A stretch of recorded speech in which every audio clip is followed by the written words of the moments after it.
the Tathagata. Thanks to the perfection of wisdom he has thus fully known the inactivity of all dharmas, the cognition which reaches everywhere. Moreover, it is thanks to the perfection of wisdom that the Tathagata's cognition has proceeded in all dharmas as unmade, as though really it has not proceeded, and the proceeding is only a matter convention. In this way the perfection of wisdom is the genetrix of the Tathagata, and instructs him in this world. The cognition that the Buddha can show that which is imperceptible. Subhuti. If all dharmas, O Lord, are unknowable and imperceptible, how can the perfection of wisdom be the genetrix of the Tathagata and his instructress in this world? The Lord. So it is, so it is. All dharmas are unknowable and imperceptible. And why are they so? Because all dharmas are empty, worthless, insignificant, void, and insubstantial. In this way all dharmas are unknowable and imperceptible. Moreover, subhuti, all dharmas are unknowable and imperceptible because they are unsupported and unincluded. It is thus that the perfection of wisdom is the genetrix of the Tathagata and his instructress in this world. And she is an instructress because form, too, the knowledge of all modes, cannot be viewed. It is thus that the perfection of wisdom is the Tathagata's genetrix and his instructress in this world. Subhuti. How does she become the instructress? Through the non-viewing of form. The Lord. Where, subhuti, there arises an active consciousness, which has none of the skandhas for an objective support, there she becomes an instructress through a non-viewing of the world. It is thus, subhuti, that this deep perfection of wisdom is the genetrix of the Tathagata and his instructress in the world. The cognition of the world from the point of view of emptiness. Furthermore, how is the perfection of wisdom the genetrix of the Tathagata and his instructress in the world? Here the perfection of wisdom indicates that the world is empty. And why does she do so? Here in the world the 5 skandhas are empty, the 12th sense fields are empty, too. The knowledge of all modes is empty. It is thus that the perfection of wisdom is the genetrix of the Tathagata and his instructress in this world. Cognition of the fact that the Buddha can indicate the world's emptiness. How does the perfection of wisdom show up the world is empty? Cognition of the fact that the Buddha can make known the world's emptiness. Cognition of the fact he can show up the world's emptiness. She shows up the fact that the world and the 5 skandhas are empty. It is thus that the perfection of wisdom is the Tathagata's genetrix and his instructress in the world. Cognition of unthinkability. Moreover, the perfection of wisdom shows up to the Tathagata the world as unthinkable. How? It shows up that the 5 skandhas are the world which is unthinkable. Moreover, the perfection of wisdom shows up to the Tathagata the world.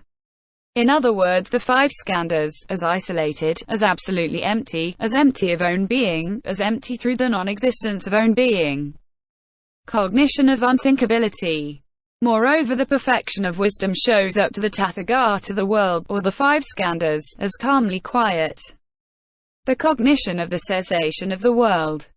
Moreover, the perfection of wisdom shows up to the Tathagata the world, or the 5 skandhas, as just emptiness. The cognition of the perception of the world. And again, how does this deep perfection of wisdom show up the world? So that no perception of this world or the other world takes place. And why? Because those dharmas do not exist through which a perception of this world or a perception of the other world could take place. The distinctive marks. Acceptance of cognition of dharma in suffering. Unthinkability.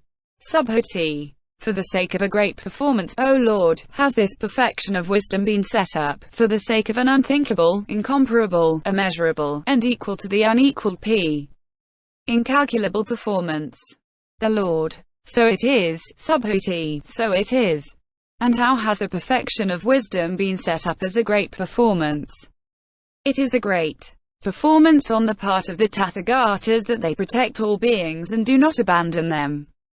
And how has the perfection of wisdom been set up as an unthinkable performance? Unthinkable is Buddhahood, tathagatahood, self-existence, and the state of all knowledge. In this way has the perfection of wisdom been set up for an unthinkable performance on the part of the tathagatas, the arhats, the fully enlightened Buddhas. Cognition of dharma in suffering. Incomparability. And how has the perfection of wisdom been set up for an incomparable performance? There is no being whatsoever among those who are comprehended under the term beings, who would be able to think Buddhahood, tathagatahood, self-existence, and the state of all knowledge, or to compare it. Acceptance of the subsequent cognition of suffering. Immeasurability. And how has the perfection of wisdom been set up for an immeasurable performance? The Buddhahood, tathagatahood, self-existence, and state of all knowledge of the tathagatas is immeasurable, and it cannot be measured by anyone. Subsequent cognition of suffering. Incalculability. And how has the perfection of wisdom been set up for a performance which equals the unequalled? Because nothing can be quite equal to the tathagatas, the arhats, the fully enlightened ones, how much less can anything be superior to them? Subhuti. I then Buddhahood, tathagatahood, self-existence, and the state of all knowledge unthinkable, incomparable, immeasurable, and equal to the unequalled. The Lord. Yes, they are. Asura also form, etc. 2. All knowledge. All dharmas in fact are unthinkable, immeasurable, and equal to the unequalled. With regard to the dharmahood of all dharmas, no thought, and no dharmas belonging to thought, can be apprehended. Form also, as unthinkable, cannot be conceived, and so up to the knowledge of all modes. Subhuti. For what reason can form, as unthinkable, not be conceived? The Lord. Because with regard to form, one cannot conceive of the thinking, the comparing, the measuring, the equality or inequality. Subhuti. And for what reason is that so? The Lord. Because also a form, the own being, is unthinkable. What do you think, Subhuti? Can form be apprehended in what is unthinkable? Subhuti. No, O Lord.